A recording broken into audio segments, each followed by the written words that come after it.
Hi everyone. So இந்த வீடியோவில் நம்ம என்ன பார்க்க போகிறோம் அப்படின்னா ரொம்ப ஒரு முக்கியமான விஷயம் தான். எப்பவுமே நான் சொல்கிற டைலாக் தான். ரவுண்ட் 3 மாணவர்களுக்கு கவுன்சிலிங் முடிஞ்சு போச்சு, ப்ராசஸ் போயிட்டுருக்கு. ப்ரொஃபஷனல் அலாட்மெண்ட் ஆர்டரும் டென்டேட்டிவ் அலாட்மெண்ட் ஆர்டரும் வந்து டிஎஃப்சிக்கும் காலேஜுக்கெல்லாம் போயிட்டுருக்கீங்க. எல்லாம் ஓகே. இப்போ என்ன நான் பேச வந்திருக்கேன்னா, வேக்கன்சி லிஸ்ட்டில் வரக்கூடிய சப்ளிமெண்ட்ரி வேக்கன்சி லிஸ்ட்டில் நமக்கு சீட் இருக்குமா ஒன்று. ரெண்டாவது, உடனே நம்ம நேற்று ஒரு வீடியோ போட்டோம். அந்த வீடியோ பார்த்தா என்னன்னு தெரில, இல்லை நிறைய பேர் வீடியோ போட்டாங்க, அதை பார்த்தா என்னன்னு தெரில. நாங்கள் சப்ளிமெண்ட்ரி கவுன்சிலிங் அட்டன் பண்ணலாமா. ரெண்டாவது என்னென்னா, நாங்கள் வந்து இப்போ நான் ஒரு காலேஜ் கிடச்சிருக்கு. ரவுண்ட் 2 மாணவனும் சொல்கிறான், ரவுண்டு 1 மாணவனும் சொல்கிறான், ரவுண்டு 3 மாணவனும் கேட்குறான். எங்களுக்கு ஒரு காலேஜ் கிடச்சிருக்கு, கையில் ப்ரொஃபஷனல் அலாட்மெண்ட் ஆர்டர் வச்சுருக்கிறோம். இது ரவுண்ட் 3 சொல்கிறது. ரவுண்ட் 2 சொல்கிறது, எங்களுக்கு ஒரு காலேஜ் கிடச்சிருக்கு, என் காலேஜ் ஓப்பனே பண்ணிட்டாங்க, நான் போயிட்டு தான் இருக்கேன், ஆனால் இந்த காலேஜ் எனக்கு பிடிக்கல, எனக்கு டிபார்ட்மெண்ட் பிடிக்கல, ஸ்டாஃப்ஸ் பிடிக்கல, லேப் பிடிக்கல, இல்லை காலேஜ் ஃபிட்டாக இருக்காங்க பிடிக்கல, எனக்கு பிடிக்கல, ஏதோ ஒரு ரீசன் சொல்கிறான்னு வச்சுக்கோங்களேன். அந்த காலேஜ்லேருந்து வெளியே வந்து வேறு காலேஜ் படிக்கணும்னு நினைக்கிறீங்களா அப்படின்னா கண்டிப்பாக இந்த வீடியோ உங்களுக்கு ரொம்ப முக்கியம். ஏன்னா இந்த ஷஃபுல் ஆகிறீங்க, அதனால் ஒன்று. ரெண்டாவது வந்து பார்த்திங்கன்னா, ரொம்ப முக்கியமான விஷயம் என்னென்னா, காலேஜ் பிடிக்கல மாற்றிக்கலாமா அப்படின்னு ஒன்று கேட்குறீங்க. அண்ட் ஆல்சோ நாட் லெட்டர் வந்தவங்க ஓகே கேட்குறது நியாயம், ஏதோ காலேஜ் தான் சொல்லுங்கள் சார், மேனேஜ்மெண்ட்டில் சொல்லுங்கள் சார், டொனேஷன் இல்லாமல் சொல்லுங்கள் சார்னு கேட்குறீங்க. சப்ளிமெண்ட்ரி கவுன்சிலிங் வரலாமா அப்படின்னு கேட்டிங்கன்னா வரலாம், இல்லைன்னு சொல்ல. ஆனால் எல்லாருமே ஏன் ஷஃபில் ஆகிறீங்கன்னு எனக்கு தெரில. ஒன்ஸ் நீங்கள் ஒரு காலேஜில் அட்மிட் ஆகிட்டீங்க அப்படின்னா, நீங்கள் வந்து நல்ல காலேஜான்னு பாருங்கள், நல்ல ஒரு அட்டானமஸ் காலேஜா, நல்ல ஒரு தரம் உயர்ந்த காலேஜா, எல்லாமே நல்லா இருக்கா அதை மட்டும் பாருங்கள். சிட்டாக இருக்கான்லாம் பார்க்காதீங்க. சிட்டாக இருந்தால் நீங்கள் படிப்பீங்க. ஸோ கண்டிப்பாக வந்து சிட்டாக இருக்க காலேஜ் வந்து நமக்கு வந்து நன்மை தான் தரும்.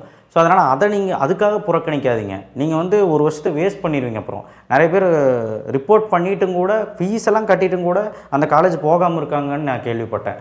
ஸோ இப்போ வந்து எங்கிட்ட கூட நிறைய பேர், சார் ஃபீஸ் ஜாஸ்தியாக இருக்குது, நான் ரவுண்ட் 2 சேர்ந்துட்டேன், 3 லட்சம் ஃபீஸ் கேட்குறாங்க சார் ஒரு வருஷத்துக்கு ஹாஸ்டலோட சேர்த்து, என்ன சார் பண்ணுறது, சப்ளிமெண்ட்ரி கவுன்சிலிங் போனால் வேறு கிடைக்குமா. என்ன சப்ளிமெண்ட்ரி கவுன்சிலிங் சப்ளிமெண்ட்ரி கவுன்சிலிங்கை பொறுத்த மட்டிலும் உங்களுக்கு போன வருஷம் வேக்கன்சி லிஸ்ட் காட்டினா தான் புரியும். ஆக்சுவலாக இப்போ என்ன நிலவரம்னு நான் சொல்லிடுறேன். 1,20,000 சீட்டு பக்கம் தான் நமக்கு வந்து எடுப்பாங்கன்னு நம்ம சொல்லியிருந்தோம். ரிப்போர்ட் வந்திருக்கு, நான் இன்னும் பார்க்கல, டிஎன்ஏ வெப்சைட்டில் பார்க்கல. ஆக்சுவலாக வந்து பார்த்திங்கன்னா இந்த வருஷம் ஒரு 65,000 சீட்டு வந்து லேப்ஸ் ஆகிடும் அப்படின்னு நம்ம வந்து சொன்னோம். அதாவது 65,000 சீட் பக்கம் வேக்கண்ட்டாக இருக்கும்னு நம்ம சொன்னோம். அதெல்லாம் உண்மை தான். இந்த 65,000 சீட்டு நல்ல காலேஜா, நல்ல காலேஜில் தான் இருக்குமா அப்படின்னு பார்க்கும்போது கண்டிப்பாக நல்ல காலேஜில் இருக்காதுங்க. இருக்கிற காலேஜஸ் எல்லாம் ஃபுல்லாக மெக்கானிக்கல் சிவில் ஏதாவது இருக்குங்க. ஆட்டோமொபைல், மெக்கட்ரானிக்ஸு, இந்த மாதிரி மெக்கானிக்கல் ஓரியன்ட் கோர்ஸும் சிவில் ஓரியன்ட் கோர்ஸும், இல்லை ட்ரிபிள் ஏதாவது இருக்கலாம். சத்தியமாக சொல்கிறேன், ஈஸி கம்ப்யூட்டர் சயின்ஸ் எல்லாம் எதுலேயுமே இருக்காது, எல்லாம் குப்பை மாதிரி எடுத்திருப்பாங்க. ஏன்னா வேறு வழி இல்லை, நல்ல காலேஜோ இல்லையோ கம்ப்யூட்டர் சயின்ஸ் கண்டிப்பாக எல்லா காலேஜிலும் எடுத்திருப்பான். ஸோ அதனால் கீழே இருக்கிற தரம் குறைந்த ரொம்ப மட்டமாக இருக்க காலேஜ் தான் கம்ப்யூட்டர் இருக்கும். அதுக்கு நீங்கள் சப்ளிமெண்ட்ரி கவுன்சிலிங் அப்ளை பண்ணி கம்ப்யூட்டர் தான் எடுக்கணும் அப்படின்னு சொல்லி எடுத்திங்கன்னா இப்போ இருக்க காலேஜ் நல்ல காலேஜை மிஸ் பண்ணிடுவீங்க. இந்த மாதிரி நிறைய பேர் பண்ணிகிட்ருக்கீங்க, அதை கொஞ்சம் பார்த்துக்கணும். மேனேஜ்மெண்ட் கோட்டா போகலாமாங்க சார், வித்ட்ரா பண்ணிவிட்டு நான் வேறு காலேஜ் மேனேஜ்மெண்ட் கோட்டா போகலாம், எல்லாத்துக்குமே பர்மிஷன் இருக்குது. அந்த காலேஜ் ஒத்துக்கிட்டு ரீஃபண்ட் பண்ணுறாங்க, சர்டிஃபிகேட் திருப்பி தராங்க அப்படிங்கிறத விட எல்லாமே பண்ணி முடிச்சு ஃபார்மாலிட்டியில் முடிச்சு வேறு காலேஜ் போய்க்கலாம், அதுக்கு உரிமை இருக்குது. நீங்கள் அதான் சொல்கிறல, இருக்கிற இடத்த விட்டு பறக்கிறக்கு ஆசைப்படாதீங்க, நல்ல காலேஜான்னு பார்த்து சேர்ந்துருங்க. மேனேஜ்மெண்ட் கோட்டா போகலாம், நீங்கள் போகிற மேனேஜ்மெண்ட் காலேஜ் வந்து ஃபஸ்ட் நல்ல காலேஜான்னு பாருங்கள், சரிங்களா. இதெல்லாம் ரொம்ப கன்ஃபியூஷனாக இருக்கீங்க. மெயினாக இந்த ரவுண்ட் 2 மாணவர்கள், ரவுண்ட் 3 மாணவர்கள் ரொம்ப கன்ஃபியூஷனில் இருக்காங்க. ரவுண்ட் 1 மாணவர்கள் காலேஜ் ஓப்பன் ஆச்சு போயிட்டுருக்காங்க, நிறைய பேர் இண்டக்ஷன் ப்ரோக்ராம்லாம் முடிஞ்சு அட்டானமஸ் காலேஜ் எல்லாம். ஸோ அதனால் தயவுசெய்து நான் சொல்கிறது என்ன அப்படின்னா, சப்ளிமெண்ட்ரி கவுன்சிலிங் அவைலபிளாக இருக்குது சீட்டு அப்படின்னு நினச்சி நீங்கள் வந்து சேரலாம். ஆனால் சத்தியமாக சொல்கிறேன், அது நல்ல சீட்டாக இருக்காது, நல்ல காலேஜில் சீட் இருக்காது. இப்போ நான் சொன்ன கதை தான். ஸோ அதை மனசில் வச்சுக்கிட்டு நீங்கள் வந்து சப்ளிமெண்ட்ரி கவுன்சிலிங்கை அப்ளை பண்ணுங்கள். கண்டதெல்லாம் நினச்சி சப்ளிமெண்ட்ரி கவுன்சிலிங் அப்ளை பண்ணாதீங்க. யார் வேணாலும் அப்ளை பண்ணலாம் அப்படிங்கிற சொல்லியிருக்கோம். நான் இப்போது சொல்கிறேன், நாட் லெட்டர் வந்தவங்க அப்ளை பண்ணுங்கள், தப்பு இல்லை. நல்ல காலேஜில் கம்ப்யூட்டர் சீட்டு கிடைக்காது, அதையும் நான் சொல்லிடுறேன். ஈஸியும் கிடைக்காது. உங்களுக்கு வேணுமா, மேனேஜ்மெண்ட் கோட்டாலாம் நம்ம போட்டுக்கலாம், மேனேஜ்மெண்ட் கோட்டாவில் நம்ம போட்டுக்கலாம்னு சொல்கிறோம். நமக்கு சில பல கல்லூரிகள் தெரியும், அதில் வந்து டொனேஷன் இல்லாமல் வாங்குறாங்க. சில கல்லூரிகளில், பெரிய கல்லூரியில் கூட டொனேஷன் கொஞ்சமாக வாங்கி ஃபீஸு ரைஸ் பண்ணியும் கேட்குறாங்க. நல்ல கல்லூரிகளில், அதாவது அடுத்த டயரில் இருக்க கல்லூரிகளில் டொனேஷன் இல்லாமல் வாங்கிட்டு இருக்காங்க. ஸோ அந்த மாதிரி கல்லூரி வேணால் நான் ப்ரிஃபர் பண்ணுறேன். கேட்குறீங்க, ஆனால் வந்து அதுக்கப்புறம் நீங்கள் விட்டுறீங்க. உங்களுக்கு ஒரு கல்லூரி பிடிக்கல அப்படின்னு சொல்லி தான் என்கிட்ட வரீங்க, சும்மா ஒரு ஃபார்மாலிட்டி கேட்டு போகிறீங்க. கேட்குறாந்தா நீங்கள் ஒழுக்கமாக கேட்டு இது பண்ணுங்கள். ஏன்னா நான் தப்பு சொல்ல, நீங்கள் ஃபார்மாலிட்டி கேட்குறீங்கன்னு தெரியுது, ஆனால் டைம் தான் வேஸ்ட். அது ஒரு வாட்டி மெசேஜ் பண்ணி கேட்குறீங்க, உங்களுக்கு ஓகேன்னா மட்டும் கேளுங்க, ஓகேவா, நீங்கள் மாறுறீங்கன்னா மட்டும் கேளுங்க, நான் ஹெல்ப் பண்ணுறேன். ஒன்று. ரெண்டாவது சப்ளிமெண்ட்ரி கவுன்சிலிங் போகிறதுக்கு ரெஜிஸ்ட்ரேஷன் ஓப்பன் ஆயிடுச்சுன்னு சொன்னேன். நீங்கள் அப்ளை பண்ணுங்கள். செப்டம்பர் 4ஆம் தேதி முடிஞ்சா டைம். நான் 5ஆம் தேதின்னு சொல்லிட்டேன். லாஸ்ட் நாள் வந்து செப்டம்பர் 4க்குள்ளே ரெஜிஸ்ட்ரேஷன் பண்ணிங்க. சேம் டிஎன்ஏக்கு என்ன பண்ணீங்களோ ஜென்ரலுக்கு என்ன பண்ணீங்களோ அதே தான் சப்ளிமெண்ட்ரிக்கும். சரிங்களா? சப்ளிமெண்ட்ரிக்கு அப்படியே தான் அப்ளை பண்ணணும் எல்லாமே. 7.5 இருக்குது. 7.5 டவுட் கேட்டிங்க. 7.5 சீட் இருக்குமான்னு கேட்டிங்க. 7.5 இருக்குங்க. பட் 7.5ல லேப்ஸ் ஆன சீட்டு தான் இருக்கும். எவ்வளோ இருக்கும்னு நினைக்கிறீங்க? எல்லாம் மொக்க காலேஜில் ஏதோ ஒரு மிஞ்சி போனால் ஒரு 500 சீட் இருக்கும், அவ்வளோதான். அந்த 500 சீட்டுமே உங்களுக்கு கிடைக்குமான்னு சொல்ல முடியாது. அதுவே ஏதோ ஒரு சீட், இப்போ ஒரு காலேஜ்னு எடுத்திங்கன்னா பயோமெடிக்கல், பயோடெக்னாலஜி, இல்லை மெக்கானிக்கல், சிவில் ஏதோ ஒரு சீட்டு தான் இருக்கும்.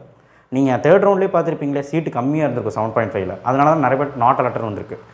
சரிங்களா? நிறைய டவுட்ஸ் கேட்குறீங்க. ரவுண்ட் 2 ரவுண்ட் 3 மாணவர்கள் கன்ஃபியூஷன் இருக்குது. கிடச்ச கல்லூரியை கையில் வச்சுட்டு நான் வந்து அப்படியே இருந்துக்கலாமா, நான் வந்து மாறலாமா, சப்ளிமெண்ட்ரி கவுன்சிலிங் நான் போகலாமா, கண்டதெல்லாம் நினச்சி சப்ளிமெண்ட்ரி கவுன்சிலிங் போகாதீங்க. சப்ளிமெண்ட்ரி கவுன்சிலிங் எல்லாத்துக்குமே நல்ல சீட் கிடைக்காது.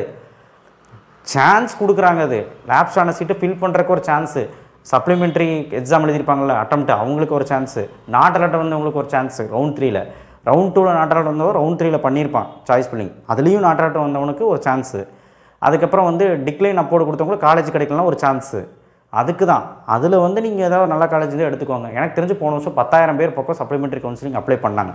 இந்த வருடம் கண்டிப்பாக நான் சொல்லக்கூடிய விஷயம் என்னென்னா 20,000 பேர் பக்கம் சப்ளிமெண்ட்ரி கவுன்சிலிங் அப்ளை பண்ணுவாங்கன்னு தெரிகிறது. நான் சொன்ன மாதிரி தான் சாய்ஸ் ஃபில்லிங் டேட்லேருந்து எல்லாமே நேற்று சொன்னேன். ஸோ ப்ரொசீஜரே வேறு. ஒரு நாள்லேயே சாய்ஸ் ஃபில்லிங் பண்ணி முடிக்கணும் எல்லாமே. அது கொஞ்சம் பார்த்துக்கோங்க. பட் இப்போ சப்ளிமெண்ட்ரி கவுன்சிலிங்காக நான் பேசலை. ரவுண்ட் 2 ரவுண்ட் 3 மாணவர்கள் ஏன் ஷஃபிள் ஆகுறீங்கன்னு கேட்குறேன். நீங்கள் கிடச்சிருக்க நல்ல கல்லூரி 2 லட்சம் ஃபீஸ் கட்ட முடியும்னா 2 லட்சம் வரைக்கும் ஃபீஸ் கட்டலாம். எனக்கு தெரிஞ்சு கட்டலாம். இன்ஜினியரிங்னா அவ்வளோ ஃபீஸ் வரதான் செய்யும். நீங்கள் 50,000 ஃபீஸு, 30,000 ஃபீஸ், 20,000 ஃபீஸ்க்கெலாம் இன்ஜினியரிங் யாரும் தரமாட்டாங்க. ஃபீஸ் அவ்வளோ வரதான் செய்யும். ஸோ நல்ல கல்லூரியில் ஒரு 2 லட்சம் ஃபீஸ் வருதுன்னா, ஹாஸ்டலோடு சேர்த்து ஒரு 2-2.5 லட்சம் வருதுன்னா கட்டி படிங்க, தப்பே கிடையாது. 4 வருஷம் நல்லா படிச்சுட்டு வாங்க, பிளேஸ்மெண்ட் ஆயிருங்க. அதை விட்டுட்டு சப்ளிமெண்ட்ரி கவுன்சிலிங் போய் ஃபீஸ் கம்மின்னு சொல்லி ஒரு காலேஜை சேர்ந்து அதை விட மொக்கையாக இருக்கும். பிளேஸ்மெண்ட்டும் இருக்காது, ஒன்றும் இருக்காது. படித்தோமா வெளியே வந்தோமா அப்புறம் வேலையும் கிடைக்காது. ஸோ கொஞ்சம் புத்திசாலித்தனமாக யோசிச்சு ஒரு முடிவெடுங்க. அது பத்தலை, இது பத்தலை, அது நொல்லை, இது நொல்லை, ஃபீஸ் ஜாஸ்தி எதுவுமே சொல்லாதீங்க. கிடச்சிருச்சு. ப்ரொஃபஷனல் அலாட்மெண்ட் ஆர்டர் எடுத்துகிட்டு தயவு செய்து அந்த கல்லூரியில் சேருங்க. ரிப்போர்ட் பண்ணி சேர்ந்துருங்க. உங்கள் ஃப்யூச்சர் என்னென்னு பாருங்கள். ஒருவேளை நீங்கள் சேர்ந்த கல்லூரி மொக்க கல்லூரியாக இருந்தால் அது உண்மையிலே நீங்கள் மாற்றுறதுக்கு உங்களுக்கு ஒரு வாய்ப்பு சப்ளிமெண்ட்ரி கவுன்சிலிங் தான். பட் சப்ளிமெண்ட்ரி கவுன்சிலிங் சீட் அவ்வளோ இருக்காது. மேனேஜ்மெண்ட் கோட்டாவில் சீட் இருக்குது. ஸோ அந்த லேப்ஸான சீட்டில் ஃபில் பண்ண பார்க்குறாங்க. ஸோ அதுக்கு வேணால் நீங்கள் கேளுங்க, நான் உதவி பண்ணுறேன். அதுதான் நான் சொல்ல வந்தது. ஓகேவா? கோயம்புத்தூர் ஜோன்லேயும் சென்னை ஜோன்லேயும் மெயினாக வந்து கேட்பீங்கன்னு எனக்கு தெரியும். அதில் வேணால் கேளுங்க, நான் உதவி பண்ணுறேன். மேரே சவுத் ஜோனில் அண்ட் ஆல்சோ அந்த சைடு ஜோன்லலாம் வந்து எனக்கு அவ்வளோக்கும் இன்ஃப்ளூயன்ஸ் கிடையாது. இன்ஃப்ளூயன்ஸ்னால் மேனேஜ்மெண்ட் கோட்டா எனக்கு தெரியாது. பட் ஆனால் கோயம்புத்தூர் சென்னை சைடில் உங்களுக்கு வேணும்னா சொல்லுங்கள், நான் பேசுகிறேன். சரிங்களா? பேசுகிறக்கு ஒன்றும் இல்லைங்க, டொனேஷன் எல்லாமே பண்ணித்தரலாம். சரிங்களா? ஸோ டொனேஷனோடு இருக்குது, அந்த கல்லூரிகள்லாம் இருக்குது. ஒரு சில கல்லூரிகள் இருக்குது. அது என்ன சொல்கிற டாப் கல்லூரிகள் இருக்குது. இன்னுமே மெக்கானிக்கல் சிவில் சீட் ஃபில் பண்ணாமல் இருக்குது. அதுலெல்லாம் ஃபில் பண்ணணும்னு ட்ரை பண்ணுறாங்க. கம்ப்யூட்டர் சயின்ஸ்னால் கொஞ்சம் ஒரு 2லேருந்து ஒரு 4 லட்சம் வரைக்கும் டொனேஷன் கேட்கலாம் நல்ல கல்லூரிகள். அது அப்படி தான். பட் டொனேஷன் இல்லாமல் நமக்கு இருக்குது. உங்களுக்கு ஃபீஸும் கம்மி, டொனேஷனும் கம்மியாக வேணும் அப்படின்னா அதுக்கு தகுந்த காலேஜஸ் தான் கிடைக்கும். அதையும் நீங்கள் பாருங்கள். எனக்கு தெரிஞ்சு சப்ளிமெண்ட்ரி போகிறதோட இது பெட்டர். பட் சப்ளிமெண்ட்ரி போகிறவங்களுக்கு ஹோப் கொடுக்குறதா சிவில், மெக்கானிக்கல், மெக்கட்ரானிக்ஸ் எல்லாம் சீட் கண்டிப்பாக இருக்கும். அண்ட் SC SC STக்கு சீட் இருக்கும். MBC OC BCMக்கு கண்டிப்பாக சீட்டு லேப்ஸ் கம்மியாக தான் இருக்கும். பட் ஆனால் மெக்கானிக்கல் அந்த செகண்டரி பிரான்ச்சஸ் எல்லாமே இருக்கும். ஓரளவுக்கு டயர் 3 டயர் 4லலாம் சீட் இருக்கும். தயவு செய்து விட்டுறாதீங்க. சாய்ஸ் ஃபில்லிங் நல்லா பண்ணால் கிடைக்கும். ஸோ ஷஃபிள் ஆகக்கூடாது. இந்த குழப்பம் தீர்றதுக்கு ஒரே ஒரு விஷயந்தான் உங்கள்கிட்ட சொன்னேன். தயவு செய்து சப்ளிமெண்ட்ரி கவுன்சிலிங் நம்பி இருக்கிற காலேஜை விட்டுட்டு வந்துடாதீங்க. ஓகேவா? Okay, thank you. ஷேர் பண்ணுங்கள், சப்ஸ்கிரைப் பண்ணுங்கள், மறக்காம பெல் ஐக்கனை ப்ரெஸ் பண்ணி நெக்ஸ்ட் வீடியோவில் சந்திப்போம். ஆக்சுவலாக TNA கவுன்சிலிங்கே முடிஞ்சு போச்சுங்க. 2024 கவுன்சிலிங் முடிஞ்சு போச்சுங்க. சப்ளிமெண்ட்ரி கவுன்சிலிங் தான் எல்லோரும் வெயிட்டிங்.